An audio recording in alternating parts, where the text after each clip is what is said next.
A man from Hull who contracted a potentially fatal virus after being given contaminated blood during an operation has told an inquiry today that he considered taking his own life. Darren Rawson was a child when he had routine surgery, but complications meant that he needed a blood transfusion. As a result, he's been living with hepatitis C, an infectious disease which affects the liver. There's now a government inquiry into how Darren and thousands of others were infected in this way. More from our health correspondent, Vicky Johnson. Darren Rawson was just 5 when a routine operation at Hull Royal Infirmary to remove his tonsils changed his life forever. He told the public inquiry in Leeds how being given blood infected with hepatitis C had affected his mental health. On and off. I can have my good days, can have my bad days. It's unpredicted. Going back a couple of weeks ago, I just went on a downer. I wanted to drive my car off a cliff.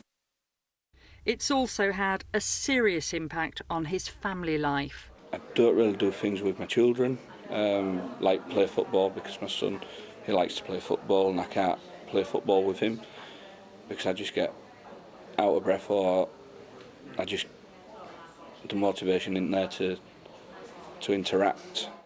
Darren was one of thousands of patients between the 1970s and 80s who were given contaminated blood.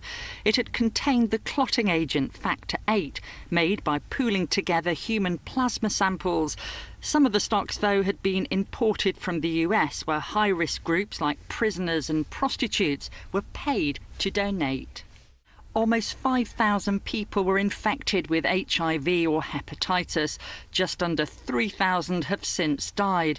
Of the 1,200 people infected with HIV, just under 300 are still alive today.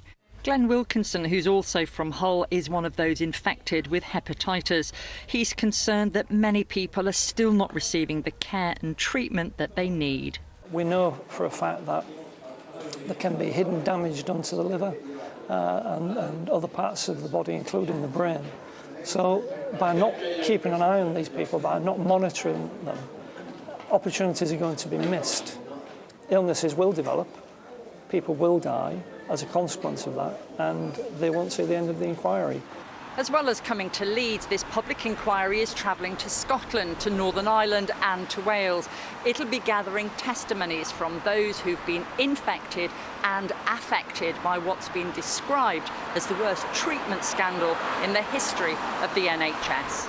The inquiry aims to find out how this scandal happened and whether there was a cover-up. For the victims, it's even more straightforward. I'm hoping there's going to be justice. There needs to be justice. It's been going on for too many years.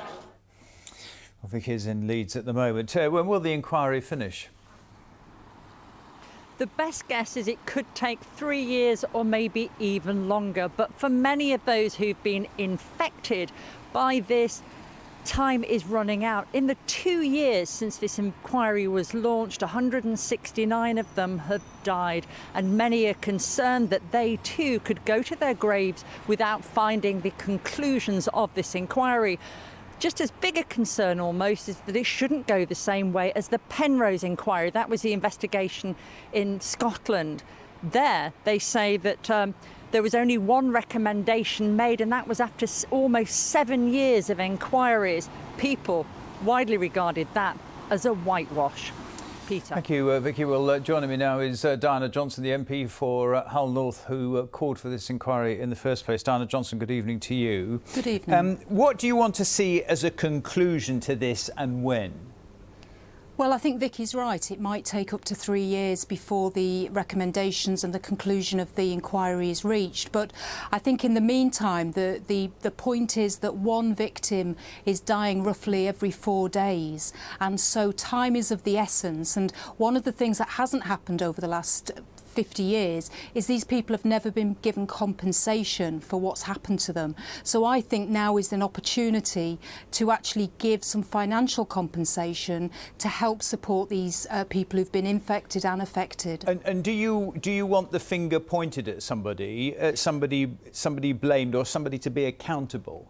I think yes, that part of the inquiry is about finding out who knew what and when, who made the decisions, and I think accountability is one of the issues that many of the people who've been infected, they want to know, you know, who took the decision. But alongside that has to be some compensation as well, because many of these people are living just above poverty level. Yeah. There is some financial support for them, but a lot of it is means tested. And as you say, yeah, I mean, this could take a long time. A lot of the victims are sadly no longer with us. Briefly, what should be done for those now? Well, in May, 7 opposition party leaders at Westminster wrote to the Prime Minister and asked her to consider now making compensation payments to those infected.